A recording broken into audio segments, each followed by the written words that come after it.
माँ Pratima recording studio Sheikhpura.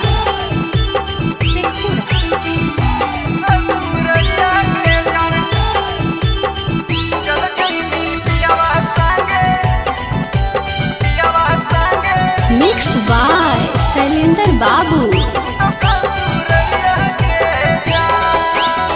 Set होते भूल गेनी तू तबर तू हरिया के जान। सेट होते भूल गेनी तू तबर तू हरिया के जान।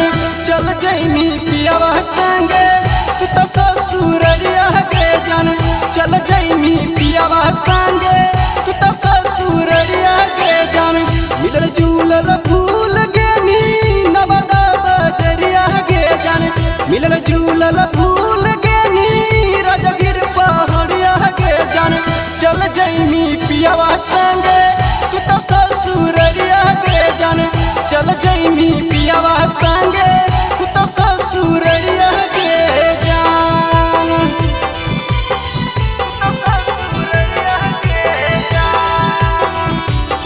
माँ प्रतिमा रिकॉर्डिंग स्टूडियो शेखपुरा।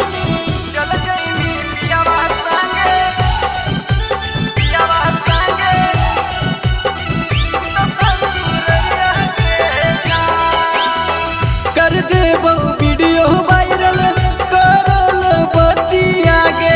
जहिया तोर परतिया तो हमर होतो अखरी रतिया गे। कर देबो वीडियो वायरल करल बतिया गे। जहिया तोर परतिया तो हमर होतो अखरी रतिया गे। मड़ा बापर बैठे से पहले जदी है जहरिया के जान। सदिया करे से पहले जदी है जहरिया के जान। चल जैनी पियावा संगे तू तो ससुररिया के जान। चल जैनी पियावा संगे तू तो ससुररिया के जान।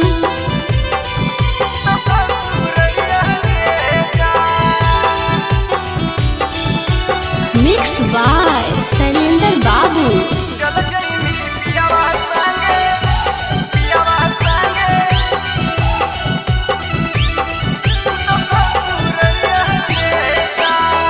बचपन के प्यार जैनी पल में भुलाई गे। शत्रुधन साजन के न मिलनी से नुरा लगाई गे। बचपन के प्यार जैनी पल में भुलाई गे। शत्रुधन साजन के न मिलनी से नुरा लगाई गे। बादल भी हरियक नहीं बुझनी मजबूरिया के जान।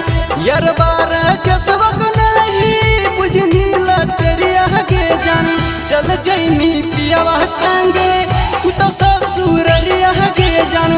चल जैनी पियावा संगे तू तो ससुररिया के जान। माँ प्रतिमा रिकॉर्डिंग स्टूडियो शेखपुरा।